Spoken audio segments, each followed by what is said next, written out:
2 கொரிந்தியர் அதிகாரம் 1. வாழ்த்து கொரிந்து நகரில் உள்ள கடவுளின் திருச்சபைக்கும் அக்காயா மாநிலம் முழுவதிலும் வாழும் இறைமக்கள் அனைவருக்கும் கடவுளின் திருவுளத்தால் கிறிஸ்து இயேசுவின் திருத்தூதனாயிருக்கும் பவுலும் சகோதரராகிய தீமோத்தேயுவும் எழுதுவது. நம் தந்தையாம் கடவுளிடமிருந்தும் ஆண்டவர் இயேசு கிறிஸ்துவிடமிருந்தும் உங்களுக்கு அருளும் அமைதியும் உரித்தாகுக. கடவுளுக்கு நன்றி கூறுதல். நம் ஆண்டவர் இயேசு கிறிஸ்துவின் தந்தை இரக்கம் நிறைந்த கடவுள். அவரே ஆறுதல் அனைத்துக்கும் ஊற்று. அவரை போற்றுவோம். கடவுள் எங்களுடைய இன்னல்கள் அனைத்திலும் எங்களுக்கு ஆறுதல் அளிக்கிறார். நாங்களே கடவுளிடமிருந்து ஆறுதல் பெற்றுள்ளதால் பல்வேறு இன்னல்களில் உழலும் மற்ற மக்களுக்கும் ஆறுதல் அளிக்க எங்களால் முடிகிறது. கிறிஸ்து நமக்காக மிகுதியாக துன்புற்றார்.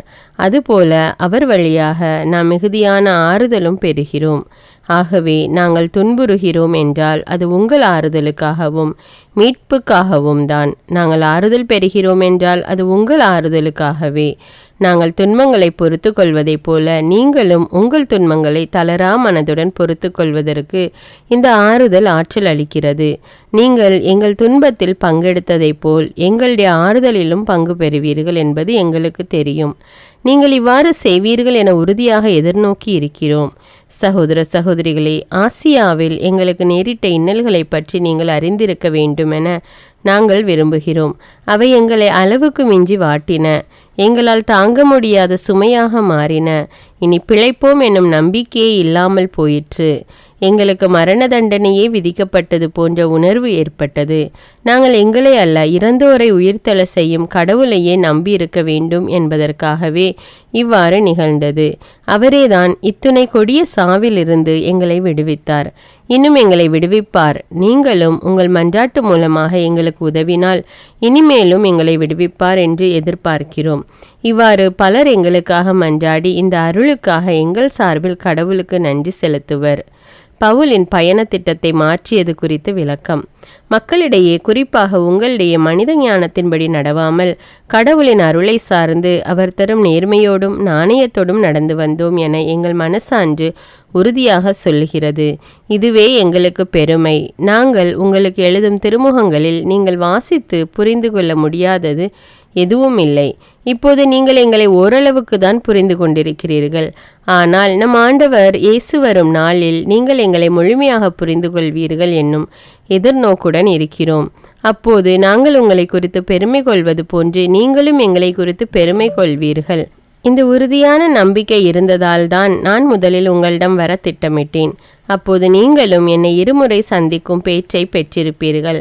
மாசிதோனியாவுக்கு போகும் வழியிலும் அங்கிருந்து திரும்பி வரும் வழியிலும் நான் உங்களை சந்தித்திருப்பேன். நீங்களும் என்னை யூதேயாவுக்கு வழி அனுப்பி வைத்திருப்பீர்கள். இப்படி திட்டமிட்ட பிறகு நான் பொறுப்பற்ற முறையில் அதை மாற்றிவிட்டேன் என நினைக்கிறீர்களா?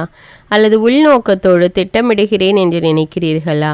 ஒரே நேரத்தில் ஆம் என்றும் இல்லை என்றும் சொல்பவன் நான் என்று நினைக்கிறீர்களா? நான் ஒரே நேரத்தில் ஆம் என்றும் இல்லை என்றும் உங்களிடம் பேசுவதில்லை. கடவுள் உண்மையுள்ளவராயிருப்பது போல் நான் சொல்வதும் உண்மையே. நானும் செல்வானும் தீமோத்தேயுவும் உங்களிடையே இருந்தபோது நாங்கள் அறிவித்த இறைமகன் இயேசு கிறிஸ்து ஒரே நேரத்தில் ஆம் என்றும் இல்லை என்றும் பேசுபவர் அல்ல. மாறாக அவர் ஆம் என உண்மையையே பேசுபவர். அவர் சொல்லும் ஆம் வழியாக கடவுள் அருளும் எல்லா வாக்குறுதிகளும் நிறைவேறுகின்றன. அதனால்தான் நாம் கடவுளை போற்றி புகழும்போது அவர் வழியாக ஆமேன் என சொல்லுகிறோம். கடவுளே எங்களை உங்களோடு சேர்த்துள்ளார். இவ்வாறு கிறிஸ்துவோடு நமக்கு இருக்கும் உறவை அவர் உறுதிப்படுத்துகிறார். அவரே நமக்கு அருள் பொழிவு செய்துள்ளார். அவரே நம் மீட்பை உறுதிப்படுத்தும் அடையாளமாக தூய ஆவியை நம் உள்ளத்தில் பொழிந்து நம் மீது தம் முத்திரையை பதித்தார். என் உயிரின் மேல் ஆணையாக சொல்கிறேன், உங்களை வருத்தத்துக்கு உள்ளாக்காமல் இருக்கவே இதுவரை நான் கொரிந்துக்கு வரவில்லை. கடவுளே இதற்கு சாட்சி. நீங்கள் எதை நம்ப வேண்டும் என நாங்கள் உங்களை கட்டாயப்படுத்துவதில்லை. நீங்கள் கொண்டுள்ள நம்பிக்கையில் நிலையாய்த்தான் இருக்கிறீர்கள். உங்கள் மகிழ்ச்சிக்காக உங்களோடு ஒத்துழைக்கிறோம். 2 கொரிந்தியர் அதிகாரம் 2. நான் மீண்டும் உங்களிடம் வந்து உங்களுக்கு மன வருத்தத்தை கொடுக்க விரும்பவில்லை. நான் உங்களுக்கு மன வருத்தத்தை கொடுத்தால் எனக்கு மகிழ்ச்சியூட்ட யார் இருக்கிறார்? என்னால் மன வருத்தத்துக்கு உட்பட்ட நீங்கள் தானே எனக்கு மகிழ்ச்சியூட்ட வேண்டும். நான் வரும்போது எனக்கு மகிழ்ச்சி தர வேண்டிய உங்களாலே எனக்கு மன வருத்தம் வரக்கூடாது என்பதற்காகவே அத்திருமுகத்தை உங்களுக்கு எழுதினேன். நான் மகிழ்ச்சி அடைந்தால் நீங்கள் எல்லோரும் மகிழ்ச்சி அடைவீர்கள். இதுவே உங்கள் அனைவரையும் பற்றிய என் உறுதியான நம்பிக்கை. நான் மிகுந்த வேதனையோடும் மனக்கவலையோடும் கலங்கிய கண்களோடும் அதை உங்களுக்கு எழுதினேன். உங்களுக்கு மன வருத்தம் தர வேண்டும் என்பதற்காக அல்ல, மாறாக நான் உங்கள் மேல் கொண்டுள்ள மிகுந்த அன்பை நீங்கள் உணர வேண்டும் என்பதற்காகவே அவ்வாறு எழுதினேன். மன வருத்தம் உண்டாக்கினவனுக்கு மன்னிப்பு. ஒருவன் எனக்கு மன வருத்தம் தந்தால் அது எனக்கு மட்டுமல்ல, ஓரளவுக்கு உங்கள் அனைவருக்குமே தான் என்றே சொல்ல வேண்டும். அவன் செய்ததை மிகைப்படுத்த நான் விரும்பவில்லை. அந்த ஆளுக்கு உங்களுள் பெரும்பான்மையோர் கொடுத்த தண்டனையே போதும். எனவே இப்பொழுது நீங்கள் அவனை மன்னித்து ஏற்றுக்கொள்வதுதான் நல்லது. அவன் மன வருத்தத்தில் மூழ்கிவிடாமல் இருக்கும் வண்ணம் அவனுக்கு ஆறுதல் அளியுங்கள். நீங்கள் அவன் மீது அன்பு கொண்டிருக்கிறீர்கள் என்பதை உறுதிப்படுத்துமாறு நான் உங்களிடம் கேட்டுக்கொள்கிறேன். நீங்கள் எப்போதும் எனக்கு கீழ்ப்படுகிறீர்களா என சோதித்து அறியவே அத்திருமுகத்தை நான் எழுதினேன். நீங்கள் ஒருவனை மன்னித்தால் நானும் அவனை மன்னிக்கிறேன். நான் மன்னிக்க வேண்டியது ஏதாவது இருந்தால் அதை உங்கள் பொருட்டு கிறிஸ்துவின் முன்னிலையில் மன்னித்து விட்டேன். இவ்வாறு சாத்தான் நம்மை வஞ்சிக்க இடம் கொடுக்க மாட்டோம். அவனது சதி திட்டம் நமக்கு தெரியாதது அல்ல. துரோவாவில் பவுல் அமைதியின்றி தவித்தல். துரோவா என்னும் நகருக்கு கிறிஸ்துவின் நற்செய்தி அறிவிக்க வந்த பொழுது அங்கே ஆண்டவர் எனக்கு பணியாற்ற நல்ல வாய்ப்பை தந்தார். ஆனால் அங்கே என் தம்பி தீத்துவை காணாததால் என் மனம் அமைதியின்றி தவித்தது. எனவே அம்மக்களிடம் விடைபெற்று கொண்டு அங்கிருந்து மாசிதோனியாவுக்கு புறப்பட்டேன். கிறிஸ்துவால் கிடைக்கும் வெற்றி நிறைந்த வாழ்வு. கிறிஸ்துவோடு இணைந்து வாழும் எங்களை கடவுள் கிறிஸ்துவின் வெற்றி பவனியில் பங்கு கொள்ள செய்து எங்கள் வழியாய் தம்மை பற்றி யாவரும் அறிய செய்கிறார். இவ்வறிவு நறுமணம் போல் எங்கும் பரவுகிறது. இவ்வாறு செய்யும் கடவுளுக்கே நன்றி உரித்தாகுக. மீட்பு பெறுவோரிடையேயும் அழிவுறுவோரிடையேயும் நாங்கள் கடவுள் பாலிலும் கிறிஸ்துவின் நறுமணமாய் இருக்கிறோம். அழிவுறுவோருக்கு அது சாவை விளைவிக்கும் நச்சு புகையாகும். மீட்பு பெறுவோருக்கு அது வாழ்வளிக்கும் நறுமணமாகும். அப்படியெனில் இத்தகைய பணியை யார்தான் செய்ய இயலும்? நாங்கள் கடவுளின் வார்த்தையை மலிவு சரக்காக கருதும் பலரை போன்றவர்கள் அல்ல. மாறாக கிறிஸ்துவோடு இணைந்துள்ள நாங்கள் கடவுளால் அனுப்பப்பட்டவர்கள் என்னும் முறையில் அவர் முன்னிலையில் நேர்மையோடு பேசுபவர்கள். 2 கொரிந்தியர் அதிகாரம் 3. புதிய உடன்படிக்கையின் பணியாளர். மீண்டும் நாங்கள் எங்களை பற்றி நற்சான்று அளிக்க தொடங்குகிறோமா? சிலரைப் போல நற்சான்று கடிதங்களை உங்களுக்கு காட்டவோ அல்லது உங்களிடமிருந்து பெறவோ எங்களுக்கு தேவை உண்டா? யாவரும் வாசித்து அறிந்து கொள்ளும் முறையில் எங்கள் இதயத்தில் எழுதப்பட்ட நற்சான்று கடிதம் நீங்களே. எங்கள் பணியின் வாயிலாக கிறிஸ்து எழுதிய கடிதம் நீங்களே என்பது வெளிப்படை. அது மையினால் எழுதப்பட்டது அல்ல, மாறாக வாழும் கடவுளின் ஆவியால் எழுதப்பட்டது. கற்பலகையில் அல்ல, மாறாக மனித இதயமாகிய பலகையில் எழுதப்பட்டது. கிறிஸ்துவின் வழியாய் நாங்கள் கடவுள் மேல் வைத்துள்ள உறுதியான நம்பிக்கையால் தான் இவ்வாறு சொல்லுகிறோம். நாங்களே செய்ததாக எதன் மேலும் உரிமை பாராட்டி கொள்ள எங்களுக்கு தகுதி இல்லை. எங்கள் தகுதி கடவுளிடமிருந்தே வருகிறது. அவரே புதிய உடன்படிக்கையின் பணியாளராகும் தகுதியை எங்களுக்கு தந்தார். அவ்வுடன்படிக்கை எழுதப்பட்ட சட்டத்தை சார்ந்ததல்ல, தூய ஆவியையே சார்ந்தது. ஏனெனில் எழுதப்பட்ட சட்டத்தால் விளைவது சாவு, தூய ஆவியால் விளைவது வாழ்வு. கற்களில் பொறிக்கப்பட்ட அச்சட்டம் சார்ந்த திருப்பணி சாவை விளைவிப்பதாயிருந்தும் அது மாட்சியுடன் அருளப்பட்டது. விரைவில் மறைய வேண்டியதாயிருந்த அம்மாட்சி மோசேயின் முகத்தில் இஸ்ரேல் மக்கள் பார்க்க முடியாத அளவுக்கு ஒளி வீசியது. அதுவே அப்படியிருந்தது என்றால் தூய ஆவி சார்ந்த திருப்பணி எத்தனை மாட்சி பொருந்தியதாயிருக்கும். தண்டனை தீர்ப்பு அளிக்கும் திருப்பணியே இத்துணை மாட்சி பொருந்தியதாயிருந்தது என்றால் விடுதலை தீர்ப்பு அளிக்கும் திருப்பணி எத்தனை மாட்சி நிறைந்ததாயிருக்கும்.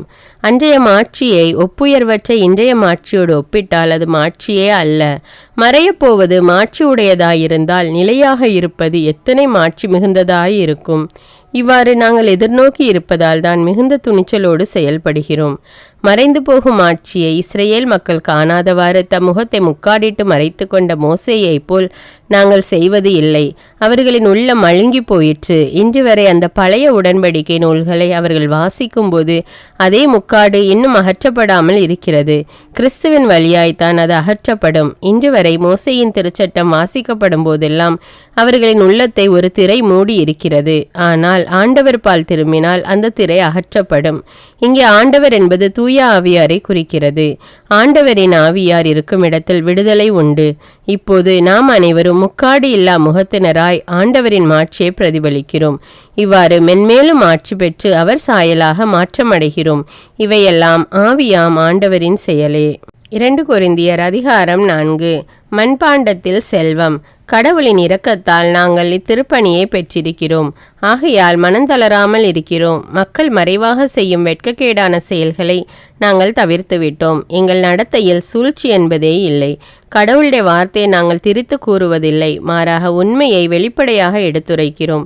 இவ்வாறு கடவுளின் முன்னிலையில் நல்ல மனசான்று கொண்ட அனைவருக்கும் நாங்கள் எங்களை பற்றி நற்சான்று அளிக்கிறோம்.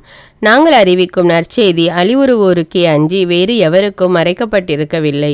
இவ்வுலகின் தெய்வம் நம்பிக்கை கொண்டிராதோரின் அறிவு கண்களை குருடாக்கிவிட்டது. எனவே அவர்கள் கடவுளின் சாயலாய் விளங்கும் கிறிஸ்துவின் மாட்சி பொருந்திய நற்செய்தி ஒளியை காண முடிவதில்லை. நாங்கள் எங்களை பற்றி அல்ல, இயேசு கிறிஸ்துவை பற்றியே அறிவிக்கிறோம். அவரே ஆண்டவர் என பறைசாற்றி வருகிறோம். நாங்கள் இயேசுவின் பொருட்டு வந்த உங்கள் பணியாளர்களே, இருளிலிருந்து ஒளி தோன்றுக என்று சொன்ன கடவுளே எங்கள் உள்ளங்களில் அவரது ஒளியை வீச செய்தார். அது கிறிஸ்துவின் திருமுகத்தில் வீசும் கடவுளின் மாட்சியாகிய அறிவொளியே. இந்த செல்வத்தை மண்பாண்டங்கள் போன்ற நாங்கள் கொண்டிருக்கிறோம். இந்த ஈடு இணையற்ற வல்லமை எங்களிடமிருந்து வரவில்லை, அது கடவுளுக்கே உரியது என்பது இதிலிருந்து விளங்குகிறது.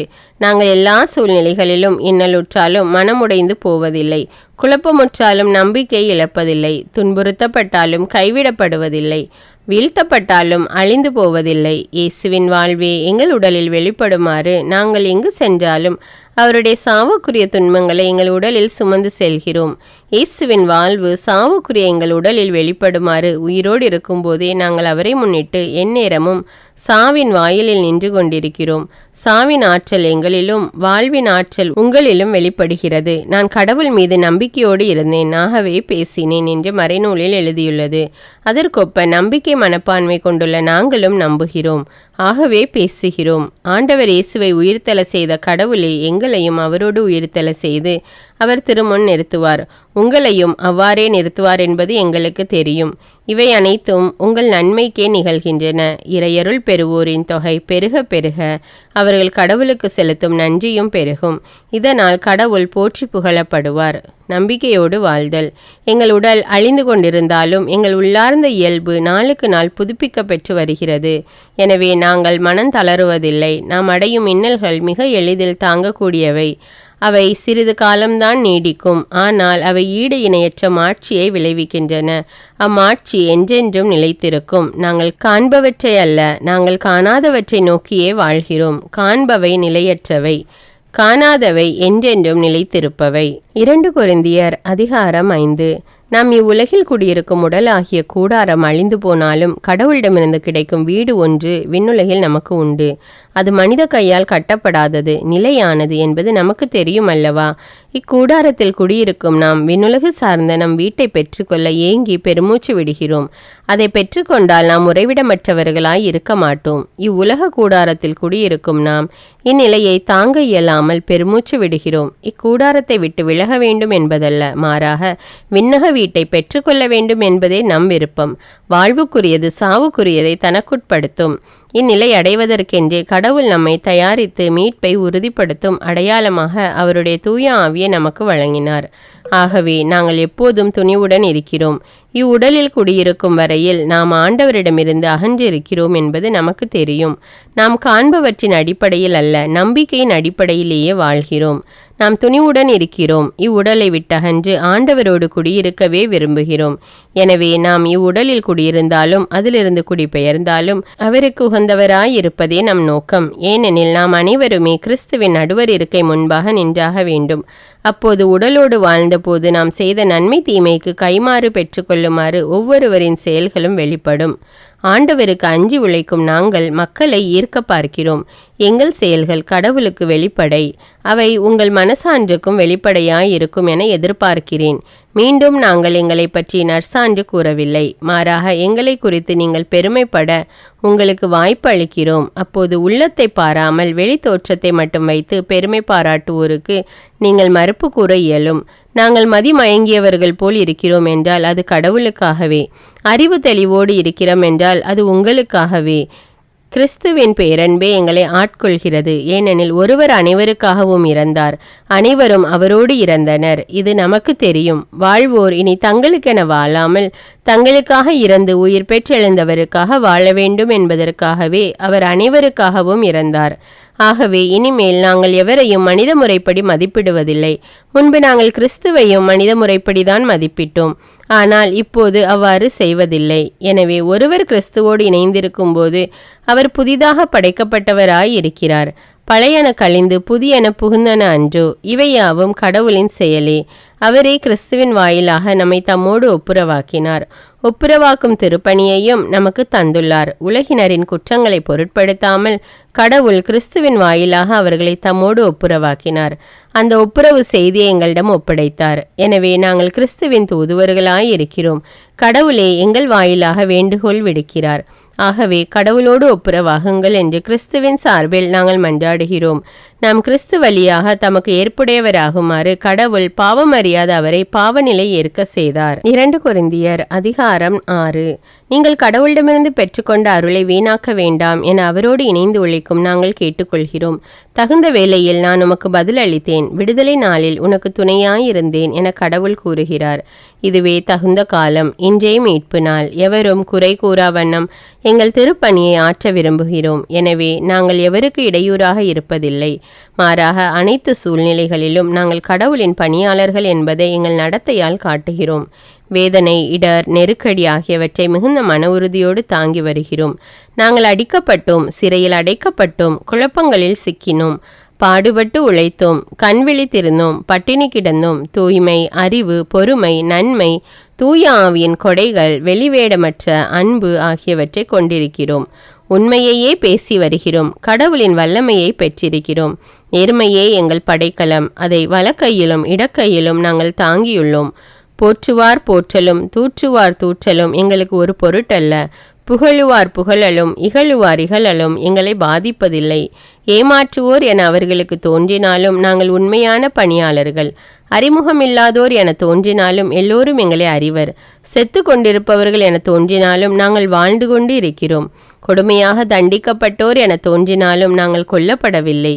துயருற்றோர் என தோன்றினாலும் நாங்கள் எப்போதும் மகிழ்ச்சியாக இருக்கிறோம். ஏழையர் என தோன்றினாலும் நாங்கள் பலரை செல்வராக்குகிறோம். எதுவும் இல்லாதவர் என தோன்றினாலும் நாங்கள் எல்லாவற்றையும் பெற்றிருக்கிறோம். கொரிந்தியரே, நாங்கள் உங்களிடம் மனம் விட்டு பேசுகிறோம். எங்கள் இதயத்தில் ஒளிவு மறைவு என்பதே இல்லை. நீங்கள் உங்கள் இதய கதவை அடைத்து வைத்திருக்கிறீர்கள். எங்கள் இதய கதவு எப்போதும் திறந்தே இருக்கிறது. பிள்ளைகளுக்கு சொல்வதை போல் சொல்லுகிறேன். எங்களைப் போலவே நீங்களும் உங்கள் இதய கதவுகளை திறந்து வையுங்கள். தூய வாழ்விற்கான அழைப்பு. நம்பிக்கை கொண்டிராதவரோடு உங்களை பிணைத்து கொள்ள வேண்டாம். இறைவனுக்கு ஏற்புடைய நெறிக்கு நெறிகேட்டோடு என்ன உறவு? ஒளிக்கு இருளோடு என்ன பங்கு? கிறிஸ்துவுக்கும் சாத்தானுக்கும் என்ன உடன்பாடு? நம்பிக்கை கொண்டோருக்கு நம்பிக்கை கொண்டிராதவரோடு என்ன தொடர்பு? கடவுளின் கோவிலுக்கும் சிலை வழிபாட்டு கோவிலுக்கும் என்ன இணக்கம்? வாழும் கடவுளின் கோவில் நாமே. என் உறைவிடத்தை அவர்கள் நடுவில் நிறுவுவேன்.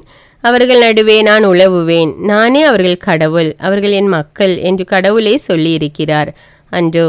எனவே அவர்கள் நடுவில் இருந்து வெளியேறுங்கள், அவர்களை விட்டு பிரிந்து செல்லுங்கள் என்கிறார் ஆண்டவர்.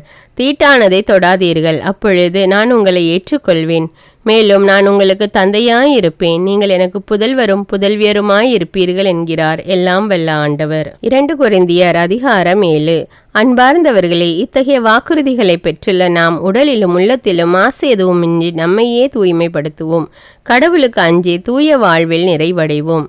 பவுலின் ஆறுதலும் மகிழ்ச்சியும். உங்கள் இதயத்தில் எங்களுக்கு ஒரு இடம் வேண்டும். நாங்கள் யாருக்கும் தீங்கிழைக்கவில்லை, யாரையும் வஞ்சிக்கவில்லை. நீங்கள் குற்றவாளிகள் என தீர்ப்பளிப்பதற்காக நான் இவ்வாறு கூறவில்லை. நான் ஏற்கனவே கூறியவாறு நீங்கள் எங்கள் நெஞ்சில் நிறைந்திருக்கிறீர்கள். நாம் செத்தால் ஒன்றாய் சாவோம், வாழ்ந்தால் ஒன்றாய் வாழ்வோம். உங்கள் மேல் எனக்கு மிகுந்த நம்பிக்கை உண்டு. உங்களை குறித்து மிகவும் பெருமைப்படுகிறேன். எல்லா இன்னல்களுக்கும் இடையேயும் என் உள்ளத்தில் ஆறுதல் நிறைந்திருக்கிறது, மகிழ்ச்சி பொங்கி வழிகிறது. மாசிதோனியாவிற்கு வந்து சேர்ந்தபோது எங்களிடம் மன அமைதியே இல்லை. வெளியே போராட்டம், உள்ளே அச்சம். இவ்வாறு எல்லா வகையிலும் துன்புற்றோம். தாழ்ந்தோருக்கு ஆறுதல் அளிக்கும் கடவுள் தீத்துவின் வரவால் எங்களுக்கும் ஆறுதல் அளித்தார். அவரது வருகையால் மட்டுமல்ல, நீங்கள் தீத்துவுக்கு அளித்த ஆறுதலாலும் நாங்கள் ஆறுதல் அடைந்தோம். எங்களை காண நீங்கள் கொண்டிருந்த ஏக்கத்தையும் நீங்கள் அடைந்த துயரத்தையும் நீங்கள் என்னிடம் காட்டிய ஆர்வத்தையும் பற்றி அவர் எங்களிடம் சொன்னபோது நாங்கள் மிகுதியான மகிழ்ச்சி அடைந்தோம். நான் எழுதிய திருமுகம் உங்களை மனவருத்தப்படுத்தியது என்பதை அறிந்தபோது அது பற்றி நான் வருந்தவில்லை. அத்திருமுகம் உங்களை சிறிது காலத்துக்கு மனவருத்தப்படுத்தியது என்பது உண்மைதான். முதலில் அது பற்றி நான் வருத்தப்பட்டாலும் இப்போது எனக்கு மகிழ்ச்சிதான். நீங்கள் மனவருத்தம் அடைந்தீர்கள் என்பதற்காக அல்ல, மாறாக உங்கள் மனவருத்தம் மனமாற செய்தது என்பதற்காகவே மகிழ்ச்சி அடைகிறேன். நீங்கள் கடவுளுக்கு ஏற்புடைய முறையில் அந்த மனவருத்தத்தை தாங்கிக் கொண்டீர்கள். ஆகவே நாங்கள் உங்களுக்கு எந்த இழப்பையும் வருவிக்கவில்லை. கடவுளுக்கு ஏற்புடைய முறையில் தாங்கிக் கொள்ளப்படும் மனவருத்தம் மீட்பு தரும் மனமாற்றத்தை விளைவிக்கிறது. இதில் வருத்தப்படுவதற்கு ஒன்றுமில்லை. ஆனால் உலகப் போக்கிலான மனவருத்தம் சாவை விளைவிக்கும். கடவுளுக்கு ஏற்புடைய முறையில் நீங்கள் தாங்கிக் கொண்ட மனவருத்தம் உங்களுக்கு எத்தனை ஊக்கத்தை அளித்தது பார்த்தீர்களா?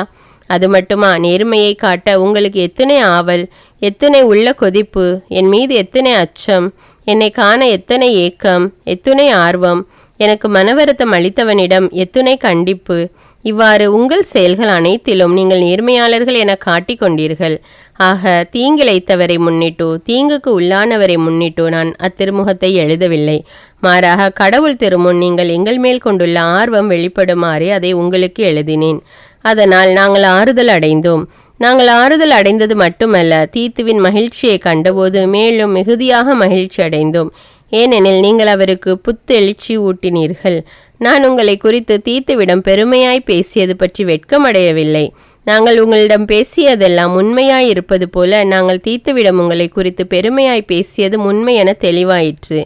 நீங்கள் அனைவரும் அவருக்கு கீழ்ப்படிந்து அவரை அச்சத்தோடும் நடுக்கத்தோடும் ஏற்றுக்கொண்ட முறையே அவர் நினைவு கூறும்போது அவரது உள்ளம் உங்களுக்காக மிகுதியாய் உருகுகிறது. உங்கள் மேல் எனக்கு நம்பிக்கை உண்டு, அதனால் நான் பெருமகிழ்ச்சி அடைகிறேன். 2 கொரிந்தியர் அதிகாரம் 8. யூதேயாவில் உள்ள கிறிஸ்தவர்களுக்கு நன்கொடை திரட்டுதல். சகோதர சகோதரிகளை, மாசிதோனிய திருச்சபைகளுக்கு கடவுள் கொடுத்த அருளை பற்றி உங்களுக்கு தெரியப்படுத்த விரும்புகிறோம். அவர்களுக்கு ஏற்பட்ட இன்னல்களால் கடுமையாக சோதிக்கப்பட்ட போதும் அவர்கள் எப்போது மகிழ்ச்சி நிறைந்தவர்களாய் இருந்தார்கள். அவர்கள் வறுமையில் மூழ்கியிருந்தாலும் வல்லன்மையோடு வாரி வழங்கினார்கள். அவர்கள் தங்களால் இயன்ற அளவுக்கு தாங்களாகவே கொடுத்தார்கள், ஏன் அளவுக்கு மீறியே கொடுத்தார்கள். இதற்கு நானே சாட்சி. இறைமக்களுக்கு செய்யும் அறப்பணியில் பங்கு பெறும் பேறு தங்களுக்கும் அளிக்கப்பட வேண்டும் என மிகவும் வருந்தி கேட்டுக்கொண்டார்கள். நாங்கள் எதிர்பார்த்ததற்கு மேலாக அவர்கள் தங்களை முதன்மையாக ஆண்டவருக்கு அர்ப்பணித்தார்கள். நாங்கள் கடவுளின் திருவுளப்படி செயல்படுவதால் எங்களுக்கும் தங்களை அர்ப்பணித்தார்கள். எனவே இந்த அறப்பணியை தொடங்கிய தீத்துவே அப்பணியை முடிக்க வேண்டும் என நாங்கள் அவரை வேண்டிக் கொண்டோம். நம்பிக்கை, நாவன்மை, அறிவு, பேரார்வம் ஆகிய அனைத்தையும் மிகுதியாய் கொண்டிருக்கிறீர்கள். எங்கள் மேல் நீங்கள் கொண்டுள்ள அன்பும் பெருகி கொண்டு வருகிறது. அதுபோல் இந்த அறப்பணியிலும் நீங்கள் முழுமையாய் ஈடுபட வேண்டும். நான் இதை உங்களுக்கு ஒரு கட்டளையாக சொல்லவில்லை, மாறாக பிறருடைய ஆர்வத்தை எடுத்துக்காட்டி உங்கள் அன்பு உண்மையானதா என சோதிக்கவே இவ்வாறு செய்கிறேன். நம் ஆண்டவர் இயேசு கிறிஸ்துவின் அருள் செயலை அறிந்திருக்கிறீர்களே. அவர் செல்வராயிருந்தும் உங்களுக்காக ஏழையானார். அவருடைய ஏழ்மையினால் நீங்கள் செல்வராகுமாறு இவ்வாறு செய்தார். இவ்வறப்பணியை பொறுத்தவரை என் கருத்து இதுவே. இது உங்களுக்கு பயனளிக்கும். கடந்த ஆண்டிலிருந்தே நீங்கள் இப்பணியை செய்து வருகிறீர்கள். அது மட்டுமல்ல, இதனை விருப்பத்தோடு தொடங்கியவர்களும் நீங்களே. அப்பணியை இப்போதே செய்து முடியுங்கள். ஆர்வத்தோடு தொடங்கியது போலவே உங்கள் நிலைக்கு ஏற்றவாறு கொடுத்து ஆர்வத்தோடு அதனை செய்து முடியுங்கள். ஆர்வத்தோடு கொடுத்தால் தம் நிலைக்கேற்றவாறு எவ்வளவு கொடுத்தாலும் அது இறைவனுக்கு ஏற்புடையதாகும். தம்மிடம் இருப்பதற்கு கூடுதலாக யாரும் கொடுக்க வேண்டியதில்லை. மற்றவர்களின் சுமையை தணிப்பதற்காக நீங்கள் துன்புற வேண்டும் என்று நாங்கள் சொல்லவில்லை. மாறாக எல்லோரும் சமநிலையில் இருக்க வேண்டும் என்றே சொல்கிறோம். இப்பொழுது உங்களிடம் மிகுதியாய் இருக்கிறது, அவர்களுடைய குறையை நீக்குங்கள். அவ்வாறே அவர்களிடம் மிகுதியாக இருக்கும்போது உங்கள் குறையை நீக்குவார்கள். இவ்வாறு உங்களுடைய சமநிலை ஏற்படும். மிகுதியாக சேகரித்தவருக்கு எதுவும் மிஞ்சவில்லை, குறைவாக சேகரித்தவருக்கும் எதுவும் குறைவுபடவில்லை என்று மறைநூலில் எழுதியுள்ளது அன்றோ? தீத்துவும் அவருடைய உடன் உழைப்பாளர்களும் எங்களுக்கு உங்கள் பேரில் உள்ள அதே ஆர்வத்தை தீத்துவின் உள்ளத்திலும் தூண்டி எழுப்பிய கடவுளுக்கு நன்றி உரித்தாகுக. நாங்கள் விடுத்த வேண்டுகோளை முன்னிட்டு மட்டுமல்ல, அவரே மிகுந்த ஆர்வம் கொண்டிருப்பதால் அவராகவே உங்களிடம் புறப்பட்டு வருகிறார். அவரோடு மற்றொரு சகோதரரையும் அனுப்புகிறோம். அவர் நற்செய்தி அறிவித்து எல்லா திருச்சபைகளிலும் புகழ் பெற்று விளங்குபவர். அது மட்டுமல்ல, நாங்கள் செய்யும் அறப்பணி பயணத்தில் வழித்துணைவராக திருச்சபையினரால் தேர்ந்தெடுக்கப்பட்டவரும் அவரே. ஆண்டவரின் மாட்சி இளங்கவும் எங்கள் ஆர்வம் விளங்கவுமே நாங்கள் இவ்வறப்பணியை மேற்கொண்டுள்ளோம். இந்த பெருந்தொகையை கையாளும் முறை பற்றி எங்கள் மீது எவரும் குறை கூறாவண்ணம் கவனமாயிருக்கிறோம். ஆண்டவர் முன்னிலையில் மட்டுமல்ல, மனிதர் முன்னிலையிலும் கண்ணியத்தை கடைபிடிப்பதே எங்கள் நோக்கம். அவர்களோடு வேறொரு சகோதரரையும் அனுப்பி வைக்கிறோம். இவரது ஆர்வத்தை பலவற்றில் பல வேளைகள் நாங்கள் சோதித்து அறிந்திருக்கிறோம். அவர் உங்களிடம் உறுதியான நம்பிக்கை மிக கொண்டிருப்பதால் இன்னும் மிகுதியாக ஆர்வம் காட்டுகிறார். தீத்துவை பற்றி கூற வேண்டுமென்றால் அவர் என் பணியில் பங்காளியும் உடன் உழைப்பாளரும் ஆவார். மற்ற சகோதரர்கள் திருச்சபைகளால் அனுப்பப்பட்ட தூதர்கள், கிறிஸ்துவை போற்றி புகழும் முறையில் வாழ்பவர்கள். ஆகவே அவர்களுக்கு உங்கள் அன்பை காட்டி, நாங்கள் உங்களை குறித்து அவர்களிடம் பெருமையாய் பேசியது சரியே என்று எல்லா திருச்சபைகளுக்கும் எடுத்து காட்டுங்கள். 2 கொரிந்தியர் அதிகாரம் 9. இறைமக்களுக்கு செய்யும் அறப்பணி. இறைமக்களுக்கு செய்யும் அறப்பணியை குறித்து உங்களுக்கு நான் தொடர்ந்து எழுத தேவையில்லை. உங்களுக்கு உள்ள ஆர்வம் எனக்கு தெரிந்ததே. அதை குறித்து மாசிதோனிய மக்களிடம் பெருமையோடு பேசியிருக்கிறேன். அக்காயா மாநில மக்கள் கடந்த ஆண்டிலிருந்து அதற்கான ஏற்பாடுகளை செய்து வருகிறார்கள் எனவும் சொல்லியிருக்கிறேன். இந்த உங்கள் ஆர்வம் பலரை தூண்டிவிட்டிருக்கிறது. எனவே இந்த அறப்பணியை பொறுத்தவரையில் உங்களை குறித்து பெருமையாக பேசியது பொருளற்ற பேச்சல்ல என்பதை தெளிவுபடுத்தவும், நான் சொன்னதற்கேற்ப நீங்கள் பொருளுதவி செய்ய தக்க ஏற்பாட்டுடன் இருக்கவுமே இந்த 3 சகோதரர்களையும் அனுப்புகிறேன்.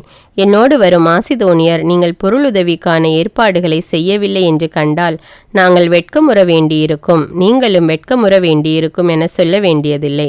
உங்கள் மீது நான் எத்தனை திட நம்பிக்கை கொண்டிருக்கிறேன் அல்லவா? இந்த சகோதரர்கள் எனக்கு முன்னால் உங்களிடம் வந்து நீங்கள் வாக்களித்த நன்கொடையை திரட்டி வைக்க முன்னேற்பாடு செய்தால் நான் அங்கு வரும்போது அது தயார் நிலையில் இருக்கும். அது கட்டாயப்படுத்தி திரட்டப்பட்டதாக அன்றி நீங்களாகவே கொடுத்த நன்கொடையாகவும் இருக்கும். குறைவாக விதைப்பவர் குறைவாக அறுவடை செய்வார், நிறைவாக விதைப்பவர் நிறைவாக அறுவடை செய்வார். இதை தெரிந்து கொள்ளுங்கள். ஒவ்வொருவரும் தம்முள் தீர்மானித்தபடியே கொடுக்கட்டும். மன வருத்தத்தோடோ கட்டாயத்தினாலோ கொடுக்க வேண்டாம். முகமலர்ச்சியோடு கொடுப்பவரே கடவுளின் அன்புக்கு உரியவர். கடவுள் உங்களை எல்லா நலன்களாலும் நிரப்ப வல்லவர். எந்த சூழ்நிலையிலும் எப்போதும் தேவையானதெல்லாம் உங்களுக்கு தருவார். அனைத்து நற்செயல்களையும் செய்வதற்கு தேவையானதெல்லாம் உங்களுக்கு மிகுதியாகவே தருவார். ஒருவர் ஏழைகளுக்கு வாரி வாரி வழங்கும் போது அவரது நீதி என்றென்றும் நிலைத்திருக்கும் என்று மறைநூலில் எழுதியுள்ளது அல்லவா? விதைப்பவருக்கு விதையையும் உண்பதற்கு உணவையும் வழங்குபவர் விதைப்பதற்கு வேண்டிய விதைகளை வழங்கி அவை முளைத்து வளர செய்து அரசியல்களாகிய விளைச்சலை மிகுதியாக தருவார். நீங்கள் எல்லா வகையிலும் செல்வர்களாகி வல்லன்மை மிகுந்தவர்களாய் விளங்குவீர்கள். இவ்வாறு எங்கள் பணி வழியாய் பலர் கடவுளுக்கு நன்றி செலுத்துவர். நீங்கள் திருத்தொண்டாக ஏற்றுக்கொண்ட இப்பணி இறைமக்களின் தேவையை நிறைவு செய்வது மட்டுமன்றி பலர் கடவுளுக்கு செலுத்தும் நன்றியின் நிறைவாக அமையும். இவ்வாறு நீங்கள் ஏற்று அறிக்கையிடும் கிறிஸ்துவின் நற்செய்திக்கு நீங்கள் காட்டும் கீழ்ப்படிதல் புலப்படும். அவர்களுக்கும் மற்றெல்லோருக்கும் நீங்கள் செய்த உங்கள் பொருளுதவியால் உங்கள் வல்லன்மை வெளிப்படும். இவ்வாறு அவர்கள் இந்த அறப்பணியின் விளைவாக கடவுளை போற்றி புகழ்வார்கள். கடவுள் உங்கள் மீது அளவற்ற அருள் பொழிந்துள்ளதால் அவர்கள் உங்களோடு நெருங்கிய ஈடுபாடு கொண்டு உங்களுக்காக இறைவனிடம் வேண்டுவர். கடவுளின் சொல்லொன்னா கொடைக்காக அவருக்கே நன்றி உரித்தாகுக. 2 கொரிந்தியர் அதிகாரம் 10. பணி பற்றிய குற்றச்சாட்டுக்கு மறுமொழி. உங்களை நேரில் காணும்போது தாழ்ந்து போகிறேன், ஆனால் தொலையில் இருக்கும்போது துணிவுடன் செயல்படுகிறேன் என்றா நினைக்கிறீர்கள்? கிறிஸ்துவின் பணிவோடும் கனிவோடும் பவுலாகிய நான் உங்களிடம் கேட்டுக்கொள்வது, நான் உங்களோடு இருக்கும்போது என் துணிச்சலை காட்ட தேவையில்லாதவாறு பார்த்து கொள்ளுங்கள். என் துணிச்சலை காட்ட முடியும் என்னும் நம்பிக்கை எனக்கு உண்டு. நாங்கள் உலக போக்கில் நடப்பதாக கருதும் சிலரிடம் அந்த துணிச்சலை காட்ட உறுதி கொண்டுள்ளேன். நாங்கள் உலகில்தான் வாழ்கிறோம், எனினும் எங்கள் போராட்டம் உலகை சார்ந்தது அல்ல. எங்கள் போராட்டத்தில் நாங்கள் பயன்படுத்தும் கருவிகள் உலகு சார்ந்தவை அல்ல, மாறாக அவை கடவுளின் வல்லமையால் அரண்களை தகர்த்தெறியக்கூடியவை. அவற்றை கொண்டு குதர்க்க வாதங்களையும் கடவுளை பற்றிய அறிவுக்கு எதிராக தலை தூக்கும் அனைத்து மேட்டிமையையும் தகர்த்தெறிகிறோம். மனித எண்ணங்கள் அனைத்தும் கிறிஸ்துவின் கட்டுப்பாட்டுக்குள் வருமாறு கட்டாயப்படுத்துகிறோம். நீங்கள் முழுமையாக கீழ்ப்படிந்த பிறகு கீழ்ப்படியாதவர்கள் யாவருக்கும் தக்க தண்டனை கொடுக்க நாங்கள் தயாராயிருக்கிறோம். கண் திறந்து பாருங்கள். தாம் கிறிஸ்துவுக்கு சொந்தம் என உரிமை கொண்டாடும் எவரும் சற்று சிந்தித்து பார்க்கட்டும். அவர் கிறிஸ்துவுக்கு சொந்தமாயிருப்பது போன்று நாங்களும் கிறிஸ்துவுக்கு சொந்தமே. எங்களுடைய அதிகாரத்தை உங்கள் அழிவுக்காக அல்ல, உங்கள் வளர்ச்சிக்காகவே ஆண்டவர் தந்திருக்கிறார். அதிகாரத்தை பற்றி நான் சற்று அதிகமாகவே பெருமை பாராட்டினாலும் அதில் வெட்கப்பட ஒன்றுமில்லை. திருமுகத்தின் வாயிலாக மட்டும் உங்களை அச்சுறுத்துகிறேன் என நான் நினைக்கவில்லை. அவருடைய திருமுகங்கள் கடுமையானவை, ஆற்றல் மிக்கவை. ஆனால் அவர் நேரில் வந்தால் பார்க்க சகிக்காது, பேச்சும் எடுபடாது என்கிறார்கள். அப்படி சொல்பவர்கள் எங்கள் திருமுகங்களில் நாங்கள் வெளிப்படுவது போலவே நேரில் வரும்போதும் செயல்படுவோம் என்பதை புரிந்து கொள்ள வேண்டும். சிலர் தங்களுக்கு தாங்களே நற்சான்று கொடுக்கின்றனர். அவர்களோடு எங்களை சேர்த்து கொள்ளவோ ஒப்பிடவோ நாங்கள் துணியவில்லை. அவர்கள் தங்களையே அளவுகோலாக கொண்டு தங்களை அளவிட்டுக் கொள்கிறார்கள், தங்களை தங்களோடே ஒப்பிட்டுக் கொள்கிறார்கள். இது அறிவீனம் அல்லவா? ஆனால் நாங்கள் அளவு மீறி பெருமை கொள்வதில்லை. அதற்கென்று எங்களுக்கு ஒரு எல்லை இருக்கிறது. அது கடவுளே வரையறுத்த எல்லை. அந்த எல்லைக்கு உட்பட்டே உங்கள் நகர் வரை நாங்கள் வராமல் இருந்திருந்தால் அளவு மீறி பெருமை கொண்டவர்கள் ஆவோம். ஆனால் கிறிஸ்துவின் நற்செய்தி அறிவிக்க உங்கள் நகருக்கு முதல் வந்தவர்கள் நாங்களே. மற்றவர்களின் உழைப்பை காட்டி நாங்கள் பெருமை பாராட்டினால் அது அளவு மீறி செயல்படுவதாகும். நீங்கள் கொண்டுள்ள நம்பிக்கை வளர வளர உங்களிடையே நாங்கள் ஆற்றும் பணி விரிவடையும். கடவுள் வரையறுத்து கொடுத்த எல்லைக்குள்ளேயே இருப்போம் என்றே நாங்கள் எதிர்நோக்குகிறோம். இவ்வாறு உங்கள் எல்லைக்கு அப்பால் வாழ்வோரிடமும் நாங்கள் நற்செய்தியை அறிவிக்க முடியும். அப்போது மற்றவர்களுக்கு குறிக்கப்பட்ட எல்லையை மீறி செயல்பட்டு அவர்கள் செய்த வேலையை குறித்து நாங்கள் பெருமை பாராட்டவும் இடமிராது. பெருமை பாராட்ட விரும்புகிறவர் ஆண்டவரை குறித்தே பெருமை பாராட்டட்டும். தமக்குத்தாமே நற்சான்று கொடுப்போர் அல்ல, மாறாக ஆண்டவரின் நற்சான்று பெற்றவரே ஏற்புடையவர் ஆவர். 2 கொரிந்தியர் அதிகாரம் 11. பவுலும் போலி திருத்தூதர்களும். என் அறிவீனத்தை நீங்கள் சற்று பொறுத்து கொள்ள வேண்டும். ஆம், சற்றே பொறுத்து கொள்ளுங்கள். உங்கள் மீது கடவுள் கொண்டுள்ள அதே அன்பார்வத்தை நானும் கொண்டுள்ளேன். கிறிஸ்து என்னும் ஒரே மணமகனுக்கும் உங்களுக்கும் இடையே மன ஒப்பந்தம் செய்துள்ளேன். அவர் முன் உங்களை கற்புள்ள கன்னியாக நிறுத்த வேண்டும் என்பதே என் விருப்பம். ஆனால் ஏவா பாம்பின் சூழ்ச்சியினால் ஏமாற்றப்பட்டதைப் போல நீங்களும் உங்கள் எண்ணங்களை சீரழிய விட்டு கிறிஸ்துவிடம் விளங்கிய நேர்மையையும் தூய்மையையும் இழந்து விடுவீர்களோ என அஞ்சுகிறேன். உங்களிடம் யாராவது வந்து நாங்கள் அறிவித்த இயேசுவை தவிர வேறு ஒரு இயேசுவை பற்றி அறிவித்தால், அல்லது நீங்கள் பெற்ற தூய ஆவியை தவிர வேறு ஒரு ஆவியை பற்றி பேசினால், அல்லது நீங்கள் ஏற்ற நற்செய்தியை தவிர வேறு ஒரு நற்செய்தியை கொண்டு வந்தால் நீங்கள் அவர்களை எளிதாக ஏற்றுக்கொள்கிறீர்கள். இப்படிப்பட்ட மாபெரும் திருத்தூதரை விட நான் எதிலும் குறைந்தவன் அல்லேன் என்றே கருதுகிறேன். நான் நாவன்மையற்று இருக்கலாம், ஆனால் அறிவு அற்றவன் அல்ல. இதை எப்போதும் எல்லா வகையிலும் உங்களுக்கு தெளிவுபடுத்தியே இருக்கிறோம். ஊதியம் எதுவும் எதிர்பார்க்காமல் நான் உங்களுக்கு நற்செய்தி அறிவித்தேன். நீங்கள் உயர்வு பெற நான் தாழ்வுற்றேன். இதுதான் நான் செய்த பாவமா? நான் உங்களிடையே பணிபுரிந்த போது என் செலவுக்கு வேண்டியதை மற்ற திருச்சபைகளிடமிருந்து பெற்றுக்கொண்டேன். உங்களுக்காக அவர்களை கொள்ளையிட்டேன் என்றே சொல்லலாம். நான் உங்களோடு இருந்தபோது எனக்கு பற்றாக்குறை இல்லாமல் இல்லை. எனினும் நான் உங்களில் எவருக்கும் சுமையாயிருந்ததில்லை. மாசிதோனியாவிலிருந்து வந்த அன்பர்கள் என் பற்றாக்குறையை போக்கினார்கள். நான் எதிலும் உங்களுக்கு சுமையாய் இருந்ததில்லை, இனி இருக்கவும் மாட்டேன். கிறிஸ்துவின் உண்மையே என்னுள்ளும் இருப்பதால் நான் பெருமைப்படுவதை அக்காயா பகுதியிலுள்ள யாரும் தடுக்க முடியாது. ஏன் இப்படி சொல்கிறேன்? உங்களிடம் எனக்கு அன்பே இல்லை என்பதாலா? நான் உங்கள் மீது அன்பு கொண்டவன் என்பது கடவுளுக்கு தெரியும். எங்களை போன்று பணியாற்றுவதாக காட்டி தம் பணியில் பெருமையடைய சிலர் வாய்ப்பு தேடுகின்றனர். அந்த வாய்ப்பு அவர்களுக்கு கிடைக்காதிருக்க நான் இப்போது செய்து வருவதையே தொடர்ந்து செய்வேன். ஏனெனில் இத்தகையோர் போலி திருத்தூதர், வஞ்சக வேலையாள்கள், கிறிஸ்துவின் திருத்தூதராக நடிப்பவர்கள். இதில் வியப்பு என்ன? சாத்தான் கூட ஒளியை சார்ந்த தூதனாக நடிக்கிறானே. ஆகவே அவனுடைய தொண்டர்கள் கடவுளுக்கு ஏற்புடையவர்களாக நடிப்பதில் வியப்பு ஒன்றுமில்லை.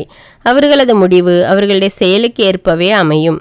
பவுலின் துன்பங்கள். நான் மீண்டும் சொல்கிறேன், நான் ஒரு அறிவியலி என எவரும் எண்ண வேண்டாம். அவ்வாறு எண்ணினால் என்னை அறிவியலியாகவே வைத்து கொள்ளுங்கள். அப்படியானால் நானும் சற்று பெருமை அடித்து கொள்ளலாமே. நான் இவ்வாறு பெருமையாய் பேசுவது ஆண்டவரின் தூண்டுதலால் அல்ல, மாறாக நான் ஓர் அறிவியலியாய் இருப்பதால் தான். பலர் உலகு சார்ந்த முறையில் பெருமை அடித்துக் கொள்வதால் நானும் அவ்வாறே செய்கிறேன். நீங்கள் அறிவு கூர்மையுள்ளவர்கள் அல்லவா? அறிவியலிகளை மனமுவந்து பொறுத்து கொள்பவர்கள் ஆயிற்றே. யாராவது உங்களை அடிமைப்படுத்தினாலும் சுரண்டினாலும் உங்களுக்கு கண்ணி வைத்தாலும் உங்களிடம் இருமாப்போடு நடந்து கொண்டாலும் உங்களை கன்னத்தில் அறைந்தாலும் நீங்கள் பொறுத்து கொள்கிறீர்கள். இப்படியெல்லாம் செய்ய நாங்கள் வலுவற்றவர்களே. இது அவமானத்திற்குரிய ஒன்றுதான். அவர்கள் எதில் பெருமை பாராட்ட துணிகிறார்களோ அதில் நானும் பெருமை பாராட்ட துணிந்து நிற்கிறேன். இப்போதும் ஒரு அறிவியலியை போன்றே பேசுகிறேன். அவர்கள் எபிரேயரா? நானும் தான். அவர்கள் இஸ்ரேலரா? நானும் தான். அவர்கள் அப்ரஹாமின் வழிமரபினரா? நானும் தான். அவர்கள் கிறிஸ்துவின் பணியாளர்களா? நான் அவர்களை விட சிறந்த பணியாளனே. இங்கும் நான் ஒரு மதியீனனாகவே பேசுகிறேன். நான் அவர்களை விட அதிகமாய் பாடுபட்டு உழைத்தேன். பன்முறை சிறையில் அடைப்பட்டேன். கொடுமையாய் அடிபட்டேன். பன்முறை சாவின் வாயிலில் நின்றேன். 5 முறை யூதர்கள் என்னை சாட்டையால் 1 குறைய 40 அடி அடித்தார்கள். 3 முறை தடியால் அடிபட்டேன். 1 முறை கல்லெறிப்பட்டேன். 3 முறை கப்பல் சிதைவில் சிக்கினேன். ஓர் இரவும் பகலும் ஆழ்கடலில் அல்லலுற்றேன். பயணங்கள் பல செய்தேன். அவற்றில் ஆறுகளாலும் இடர்கள், கல்வராலும் இடர்கள், என் சொந்த மக்களாலும் இடர்கள், பிற மக்களாலும் இடர்கள், நாட்டிலும் இடர்கள், காட்டிலும் இடர்கள், கடலிலும் இடர்கள், போலி திருத்தூதர்களாலும் இடர்கள், இப்படி எத்தனையோ இடர்களுக்கு ஆளானேன். பாடுபட்டு உழைத்தேன். பன்முறை கண் விழித்தேன். பசி தாகமுற்றேன். பட்டினி கிடந்தேன். குளிரில் வாடினேன். ஆடையின்றி இருந்தேன். இவை தவிர எல்லா திருச்சபைகளையும் பற்றிய கவலை எனக்கு அன்றாட சுமையாயிருந்தது. யாராவது வலுவற்றிருந்தால் நானும் அவரை போல் ஆவதில்லையா? யாராவது பாவத்தில் விழ நேர்ந்தால் என் உள்ளம் கொதிப்பதில்லையா? நான் பெருமை பாராட்ட வேண்டுமென்றால் என் வலுவின்மையை பற்றியேதான் நான் பெருமை பாராட்ட வேண்டும். நான் சொல்வது பொய் அல்ல. இதை ஆண்டவர் இயேசுவின் தந்தையாம் கடவுளே அறிவார். அவர் என்றென்றும் போற்ற பெறுக. நான் தமஸ்கு நகரில் இருந்தபோது அரசர் அரேத்தாவின் கீழ் இருந்த ஆளுநர் என்னை பிடிக்க நகர வாயிலில் காவல் வைத்தார்.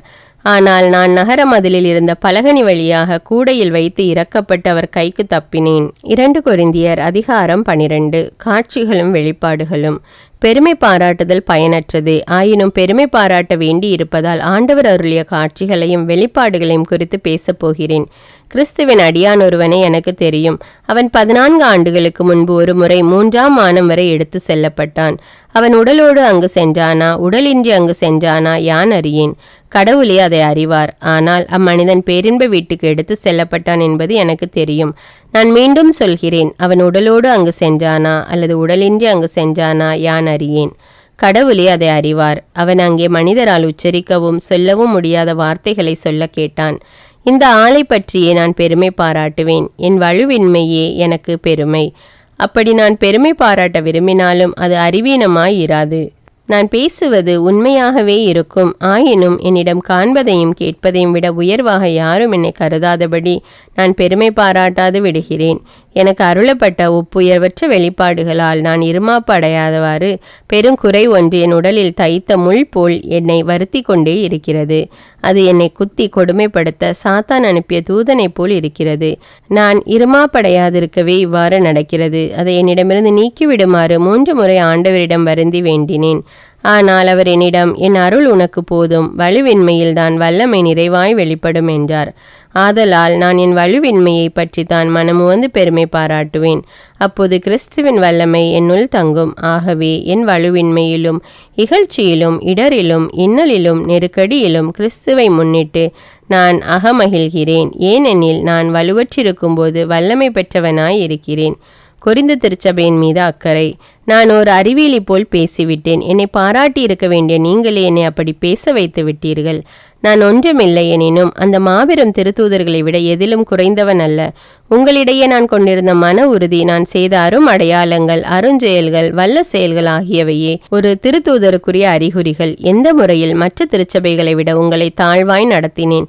உங்களுக்கு சுமையாய் இராதது ஒரு குற்றமா? அப்படியானால் அக்குற்றத்தை மன்னித்துக் கொள்ளுங்கள். இதோடு 3வது முறையாக நான் உங்களிடம் வர தயாராக இருக்கிறேன். ஆனால் உங்களுக்கு சுமையாய் இருக்க மாட்டேன். உங்களுடைய உடைமைகளை அல்ல, உங்களையே நாடி வருகிறேன். பெற்றோருக்கு பிள்ளைகள் செல்வம் சேமித்து வைக்க வேண்டியதில்லை. மாறாக பெற்றோரை பிள்ளைகளுக்காக சேமிக்க வேண்டும். நான் உங்களுக்காக எனக்குள்ளவற்றையும் ஏன் என்னையுமே மனமுவந்து அளித்திடுவேன். உங்கள் மீது நான் இத்துணை அன்பு கொண்டிருக்க நீங்கள் என் மீது கொண்டுள்ள அன்பு குறையலாமா? நான் உங்களுக்கு சுமையாய் இல்லாதது குற்றமாகவே இருக்கட்டும். ஆனால் நான் உங்களை சூழ்ச்சியாய் வஞ்சித்தேன் என நினைக்கிறீர்களா? நான் உங்களிடம் அனுப்பியவர் எவர் மூலமாவது ஆதாயம் தேடினேனா? உங்களிடம் வருமாறு தீத்துவை கெஞ்சி கேட்டுக்கொண்டேன். மற்றொரு சகோதரரையும் அவரோடு அனுப்பி வைத்தேன். தீத்து உங்களிடம் ஆதாயம் தேடினாரா? நாங்கள் ஒரே மனப்பாங்கோடு செயல்படவில்லையா? ஒரே வழிமுறையை பின்பற்றவில்லையா? நாங்கள் குற்றமற்றவர்கள் என உங்கள் முன் காட்டுவதாக இதுவரை எண்ணியிருப்பீர்கள். அன்பார்ந்தவர்களே, கடவுளின் திருமுன் கிறிஸ்து வழியாய் உங்களுக்கு சொல்கிறேன், நான் செய்வதெல்லாம் உங்கள் வளர்ச்சிக்காகவே. எனக்கு ஓர் அச்சம், நான் அங்கே வரும்போது நான் காண விரும்பும் நிலையில் நீங்கள் இருப்பீர்களோ என்னவோ. ஒருவேளை நீங்கள் காண விரும்பாத நிலையில் நானும் இருக்கலாம். சண்டை சச்சரவு, பொறாமை, சீற்றம், கட்சி மனப்பான்மை, அவதூறு பேசல், புறங்கூறல், இருமாப்பு, குழப்பம் ஆகியவை உங்களிடம் இருக்க காண்பேனா என்னவோ. நான் மீண்டும் உங்களிடம் வரும்போது என் கடவுள் உங்கள் முன் என்னை தலைகுனிய செய்வாரோ என்னவோ. முன்பு பாவம் செய்தவர்களுள் பலர் தங்களுடைய ஒழுக்கக்கேடு, பரத்தமை, காமவெறி ஆகியவற்றை விட்டு மனம் மாறாமல் இருப்பதைக் கண்டு துயருற்று அழவேண்டியிருக்குமோ என்னவோ. 2 கொரிந்தியர் அதிகாரம் 13. இறுதி எச்சரிக்கையும் வாழ்த்தும். இதோடு 3ஆம் முறையாக நான் உங்களிடம் வருகிறேன். 2 அல்லது 3 சாட்சிகளின் வாக்குமூலத்தாலே அனைத்து குற்றமும் உறுதி செய்யப்பட வேண்டும்.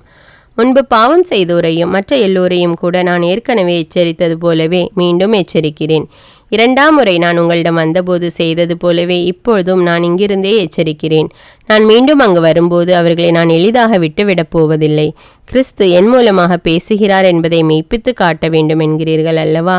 கிறிஸ்து உங்களுடைய என்னைப் போல வலுவற்றவராக இல்லை, மாறாக அவர் வல்லமையோடு செயல்படுகிறார். ஏனென்றால் அவர் வலுவற்றவராய் சிலுவையில் அறையப்பட்டார். ஆனால் கடவுளின் வல்லமையினால் அவர் உயிர் வாழ்கிறார்.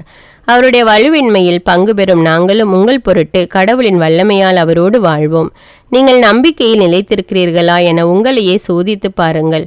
உங்கள் நடத்தையை சீர்தூக்கி பாருங்கள். இயேசு கிறிஸ்து உங்களுள் செயலாற்றுகிறார் என உணராமலாயிருக்கிறீர்கள். நீங்கள் சீர்தூக்கி பார்த்தீர்கள் என்றால் அதை உணர்வீர்கள். நாங்கள் எங்கள் தகுதியை மெய்ப்பித்து காட்டியுள்ளோம் என்பதை நீங்கள் உணர்வீர்கள் என்னும் எதிர்நோக்குடன் இருக்கிறேன். நீங்கள் தீமை எதுவும் செய்யாதிருக்க உங்களுக்காக நாங்கள் கடவுளிடம் வேண்டுகிறோம். எங்கள் தகைமையை எடுத்து காட்ட நாங்கள் விரும்பவில்லை. நாங்கள் தகைமையற்றவர்களாக காணப்பட்டாலும் நீங்கள் நன்மையையே செய்ய வேண்டும் என்பதே எங்கள் வேண்டல். ஏனெனில் உண்மைக்கு எதிராக நாங்கள் எதுவும் செய்ய இயலாது. உண்மையின் பொருட்டே அனைத்தையும் செய்கிறோம். நாங்கள் வலுவற்றவர்களாய் இருப்பினும் நீங்கள் வல்லமையுடையவர்களாய் இருப்பது எங்களுக்கு மகிழ்ச்சியே. நீங்கள் நிறைவடைய வேண்டுமென்றே நாங்கள் இறைவனிடம் வேண்டுகிறோம். நான் இங்கிருந்தே இதெல்லாம் எழுதுகிறேன். ஏனெனில் நான் உங்களிடம் வரும்போது என் அதிகாரத்தை பயன்படுத்தி உங்களிடம் கண்டிப்பாய் நடந்து கொள்ள விரும்பவில்லை. உங்கள் அழிவுக்காக அல்ல, உங்கள் வளர்ச்சிக்காகவே ஆண்டவர் இந்த அதிகாரத்தை எனக்கு அளித்துள்ளார். சகோதர சகோதரிகளை, இறுதியாக நான் உங்களுக்கு சொல்வது மகிழ்ச்சியாயிருங்கள். உங்கள் நடத்தையை சீர்படுத்துங்கள். என் அறிவுரைக்கு செவிசாயுங்கள். மன ஒற்றுமை கொண்டிருங்கள். அமைதியுடன் வாழுங்கள். அப்போது அன்பும் அமைதியும் அளிக்கும் கடவுள் உங்களோடு இருப்பார். தூய முத்தம் கொடுத்து ஒருவரை ஒருவர் வாழ்த்துங்கள். இங்குள்ள இறைமக்கள் அனைவரும் உங்களுக்கு வாழ்த்து கூறுகிறார்கள். ஆண்டவர் இயேசு கிறிஸ்துவின் அருளும் கடவுளின் அன்பும் தூய ஆவியாரின் நட்புறவும் உங்கள் அனைவரோடும் இருப்பதாக.